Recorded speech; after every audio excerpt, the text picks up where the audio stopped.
Hi,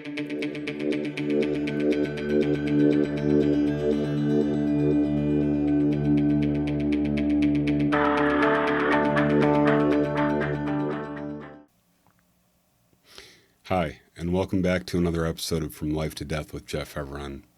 Thank you so much for being here today, and thank you again for all the personal messages and great response to my last video on relationships. Today, I'd like to talk about another relationship scenario, and that's a relationship with ourselves. So many of us are disconnected from ourselves in many different ways. And I know that's very true for me. Even today, even with all the work that I've done on myself, I still struggle in so many different areas.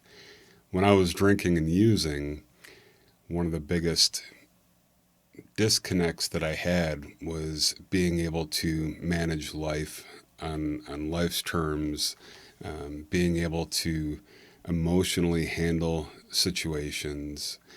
Even now, being sober 13 years and going through all the books, the training, the therapy, the meetings and other things that I've been through, I still struggle with that. I still struggle to get back to, or to get to that place that I'm emotionally mature enough to handle any situation and rationally work through any problem.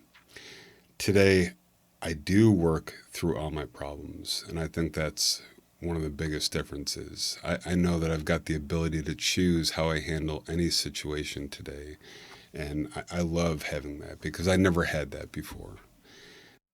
But I still struggle with things like overeating. I struggle with codependency. I still struggle with that emotional immaturity at times, and in different places in my life, these defects and shortcomings crop up more often than others. I know that when I'm in a relationship with someone else, I make the joke that it's like pouring Miracle Grow on my defects because they just come out glaringly. But when I'm with myself, I can look at how all these things are happening in that relationship too. To give you a good example, think about one of those times when you knew you're supposed to be doing something, but you really just didn't feel like doing it. And that's kind of what I'm talking about. There's that disconnect. Even though we know we're supposed to be doing that thing, we don't necessarily do it. I know for me, there are certain things like health and what to eat. I know that I should always be eating healthier foods. I know that I should be working out all the time. I know that I should be drinking lots of water. I know I should be getting sunshine. There are a whole plethora of things that I should be doing to keep myself in good shape. On top of just for good health in general, I have a rare lung disease. These are things that I absolutely have to do. But my brain doesn't work that way. My brain doesn't always allow me to do those things that I want to do when I should be doing them. And so, in finding these defects and shortcomings in our interpersonal relationship, in this relationship with ourselves, one of the things that I need to do is really push myself past that point. I know in the first video we talked a little bit about creating that habit, forming those habits, doing the things that successful people do because you like the purpose and you like the outcome opposed to the method of getting there. And that's definitely part of it, but all of that blocks us from getting to the point that we need to be able to get to start doing all those bigger things. That relationship with ourself, that small level that we're dealing with, it's all up here, it's all right in our heads. The most honest I ever have to be with anybody is being honest with myself. And we all know how difficult that can be.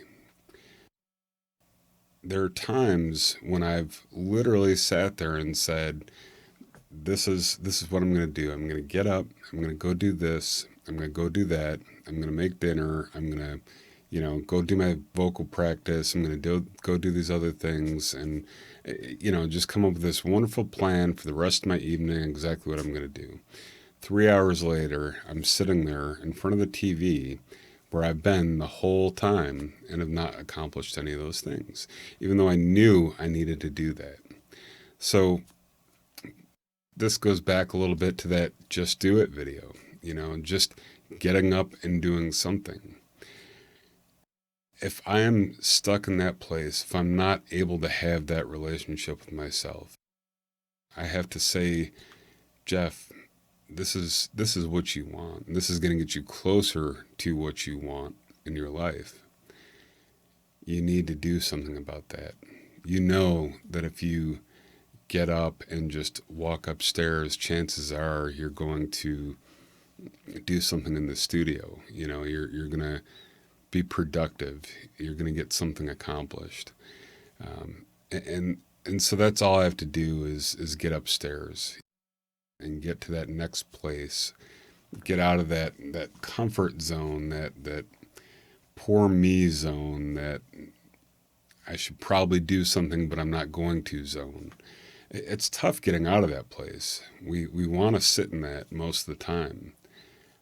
At least some of us do. I know there are a lot of very motivated people out there, and these are people that were either brought up and taught how to do this at a young age, people that just instinctually know how to do this stuff, or people that have worked really hard to get to that place in their lives. For me, it does not come naturally. I feel like life has always been a struggle for me. I don't know why. I really don't. I wish that it wasn't. I'm sure you wish that it wasn't for you too. But this is life, and it's life on life's terms. So for those of us that struggle to really get to these places we want to be, to have that relationship with ourselves, to get motivated to do the things that we want to do, to work past those blockages, and that biggest blockage is ourselves. All we have to do is get out of our own way to be able to move forward. So again, typically what I do is I'll say, Jeff, I know that you want to do this. I know you're struggling right now. Why don't you just get up and walk up the stairs and see what happens? Again, 9 times out of 10, I get upstairs and I want to do something. And that's part of building that relationship with myself.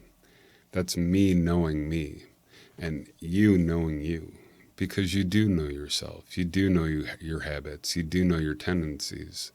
And you're the one that can motivate yourself. Don't ever shortcut yourself. Don't ever have that thought that you can't do something, because you can. If there is something that you want to achieve, you may not be the best in the world. It doesn't matter. If it's something that you want to do, you want to do it, and you know that. And so getting to that place of being able to start these things comes from within, that interpersonal relationship, that relationship that we have with ourselves that's so integral and so important. I'm going to share another thing that I know is very hard for a lot of people, and that is meditation. But let's take the word meditation out of it, and let's just say spending quiet time with ourselves.